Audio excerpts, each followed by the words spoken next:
गोकुल नामक एक शांत गांव, जहां हरियाली से घिरी जमीन और यमुना जी की शांति से बहती धारा थी। यहाँ के लोग सरल और सुखी जीवन जीते थे। ये लोग मुख्यतः गोपालक थे और अपने गायों के साथ अति समृद्ध जीवन जीते थे। उनकी गायों से उन्हें दूध, घी, मक्खन और आनंद मिलता था। खेत हरे भरे थे, नदियां प्रचुर मात्रा में पानी देती थीं और वायु ताजगी से भरपूर था। जो कुछ भी उनके पास था वह देवताओं से प्राप्त आशीर्वाद था। वर्षों से गोकुलवासी इंद्रदेव की पूजा करते आए थे, जिन्हें वे वर्षा के देवता मानते थे। बारिश उनके खेतों और गायों के लिए जीवनदायिनी थी, इसलिए वे इंद्र की पूजा में बड़े धूमधाम से बलि और यज्ञ करते थे, ताकि इंद्रदेव उन्हें भरपूर वर्षा का आशीर्वाद दें। गोकुल में एक बालक था जो अन्य बालकों से अलग था। कृष्ण नंद महाराज और यशोदा के पुत्र। कृष्ण का बचपन चंचलता, शरारतों और दिव्य चमत्कारों से भरा था। वह भारी भरकम वृक्षों को उठा लेते, उफनती नदियों को रोकते और अपने बांसुरी के स्वर से जंगली जानवरों को वश में कर लेते थे। लेकिन इसके बावजूद कृष्ण अपने छोटे से आकार में भी अत्यधिक बुद्धिमान थे। जैसे जैसे इंद्र पूजा का दिन पास आता गया, कृष्ण ने कुछ असहज महसूस किया। उन्होंने देखा कि गोकुलवासी इतने व्यस्त थे इंद्रदेव की पूजा में कि वे भूल गए थे कि असल में यह गोवर्धन पर्वत था जो उन्हें सब कुछ प्रदान करता था। गोवर्धन पर्वत न केवल गोवों के लिए उपयुक्त चरागाह था, बल्कि यह वर्षा और प्राकृतिक आपदाओं से भी उनकी रक्षा करता था। कृष्ण ने सोचा, जब पर्वत खुद हमें सब कुछ दे रहा है, तो हम क्यों एक ऐसे देवता की पूजा करें जो दूर आकाश में बैठा है। गोकुलवासी इंद्र पूजा की तैयारियों में व्यस्त थे। कृष्ण गांव के चौराहे पर पहुँचे और मुस्कुराते हुए बोले, हम इंद्र की पूजा क्यों करते हैं? उन्होंने हमें क्या दिया है? सीधे तौर पर चारों ओर देखो, यह गोवर्धन पर्वत है जो हमें हर चीज देता है। यह पर्वत अपनी नदियों से पानी, गायों के लिए हरे भरे चरागाह और प्राकृतिक आपदाओं से सुरक्षा प्रदान करता है। तो क्यों न हम पर्वत की पूजा करें, बजाय उस देवता की पूजा के जो आकाश से वर्षा लाता है। गांव वाले कृष्ण की बातों से चकित हो गए। उन्हें यह समझ में नहीं आ रहा था कि अब तक जो परंपरा चली आ रही थी उसे बदलने का कृष्ण का क्या तात्पर्य है। लेकिन कृष्ण की बातों ने उन्हें सोचने पर मजबूर कर दिया। उन्होंने गोवर्धन पर्वत को देखा जो उन्हें हमेशा से सब कुछ प्रदान करता आया था, और उनके मन में यह विचार आया कि शायद कृष्ण सच कह रहे हैं। कृष्ण मुस्कुराए और कहा, इंद्र को बलि देने के बजाय हमें पर्वत के प्रति अपनी श्रद्धा व्यक्त करनी चाहिए। यही हमें सब कुछ देता है। गांव वाले थोड़े संकोच में थे, लेकिन कृष्ण के शब्दों में इतनी गहराई थी कि उन्होंने उनका पालन करने का निर्णय लिया।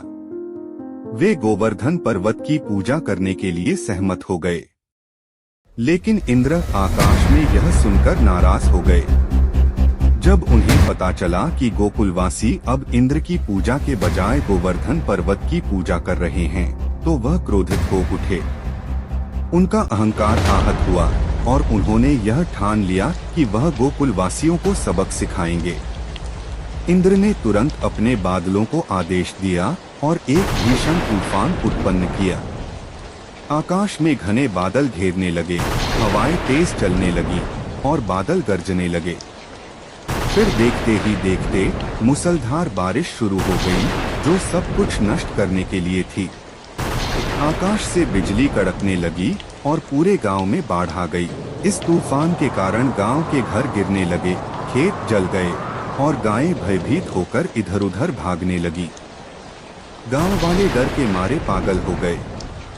यह तूफान पहले से कहीं अधिक शक्तिशाली था।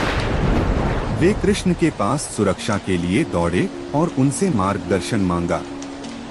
तूफान के बीच गांव वाले एकत्रित हो गए थे, उनके चेहरों पर भय साफ दिख रहा था। लेकिन कृष्ण जैसे हमेशा शांत और धैर्यपूर्ण थे, एक कदम आगे बढ़े। उन्होंने अपनी आंखों में करुणा के साथ कहा, डरो मत, मैं तुम सबकी रक्षा करूंगा। कृष्ण गोवर्धन पर्वत की ओर बढ़े और उनके छोटे छोटे कदम लगातार आगे बढ़ रहे थे। तूफान अब भी भयंकर रूप से रौद्र हो रहा था, लेकिन कृष्ण पर इसका कोई असर नहीं हुआ। कृष्ण ने बिना किसी झिझक के अपनी छोटी अंगुली से गोवर्धन पर्वत को उठाया, जैसे वह कोई छोटी सी चट्टान हो। गांव वाले चमत्कृत होकर देख रहे थे। कृष्ण ने पूरे पर्वत को अपनी छोटी अंगुली से उठा लिया और उसे सिर के ऊपर धारण कर लिया। वह पर्वत जिसे हर कोई भारी और अड़िग मानता था, कृष्ण की छोटी अंगुली से थम गया था। 7 दिन और रात तक कृष्ण ने पर्वत को एक अंगुली पर उठाए रखा और गोकुलवासी उस पर्वत के नीचे सुरक्षित रहे, तूफान और बाढ़ से पूरी तरह सुरक्षित। आकाश में इंद्र हैरान थे। उन्होंने देखा कि उनके द्वारा भेजा गया तूफान गोकुलवासियों को कोई नुकसान नहीं पहुंचा पा रहा था। कृष्ण ने गोवर्धन पर्वत को अपनी अंगुली पर उठाया था और उसे न हिलने दिया। यह दृश्य इंद्र के लिए अविश्वसनीय था। उनका अभिमान टूट चुका था। उन्हें अब समझ में आया कि कृष्ण केवल एक बालक नहीं, बल्कि स्वयं भगवान हैं। इंद्र की समझ में आया कि उन्होंने जो किया वह गलती थी। वह अब स्वयं को पापी महसूस करने लगे। इंद्र ने अपने अहंकार को छोड़ते हुए गोकुल आने का निर्णय लिया और कृष्ण से माफी मांगी। इंद्र ने बादल का रूप धारण किया और गोकुल पहुँचे। उन्होंने कृष्ण के सामने अपना सिर झुकाया और विनम्रता से कहा, ओ कृष्ण, मैंने घमंड और क्रोध में आकर यह आक्रमण किया। अब मुझे यह एहसास हुआ कि आप केवल एक बालक नहीं, बल्कि भगवान हैं। कृपया मेरी गलती को क्षमा करें। कृष्ण ने शांति से मुस्कुराते हुए कहा, इंद्र, तुम्हारा अभिमान ही तुम्हारी भूल थी, लेकिन अब तुम्हारा विनम्र होना ही तुम्हारा उत्थान है। तुम्हें माफ किया जाता है। तुम अपने लोक वापस जाओ और यह याद रखो कि सच्ची शक्ति केवल विनम्रता और भक्ति में होती है। कृष्ण ने फिर गोवर्धन पर्वत को हल्के से अपनी अंगुली से नीचे रखा। तूफान की बादल भी गायब हो गए और आकाश में सूरज की किरणें चमकने लगीं। जब तूफान समाप्त हुआ और आकाश साफ हो गया, गोकुल वाले पर्वत के नीचे से बाहर आए। उनके चेहरे पर प्रसन्नता और राहत थी। अब उन्हें एहसास हुआ कि कृष्ण केवल एक बालक नहीं, बल्कि भगवान हैं। गोकुल वाले कृष्ण के प्रति अपनी आस्था और श्रद्धा को और भी बढ़ाकर उनके चरणों में आकर उन्हें धन्यवाद देने लगे। उन्होंने कृष्ण की महिमा गाई और झूमते हुए नृत्य किया।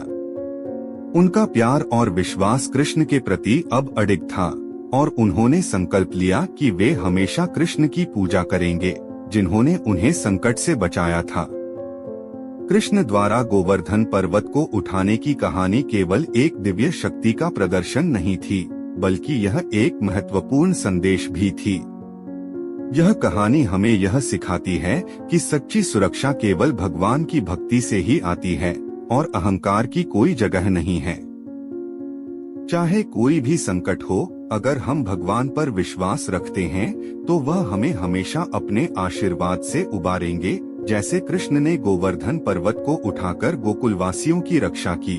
गोकुल वाले अब अपने जीवन में विश्वास और भक्ति की नई समझ के साथ जीने लगे और गोवर्धन पर्वत की पूजा एक महत्वपूर्ण प्रतीक बन गई, जो हमेशा उन्हें यह याद दिलाता रहा कि भगवान के प्रति श्रद्धा और विनम्रता में ही असली शक्ति होती है।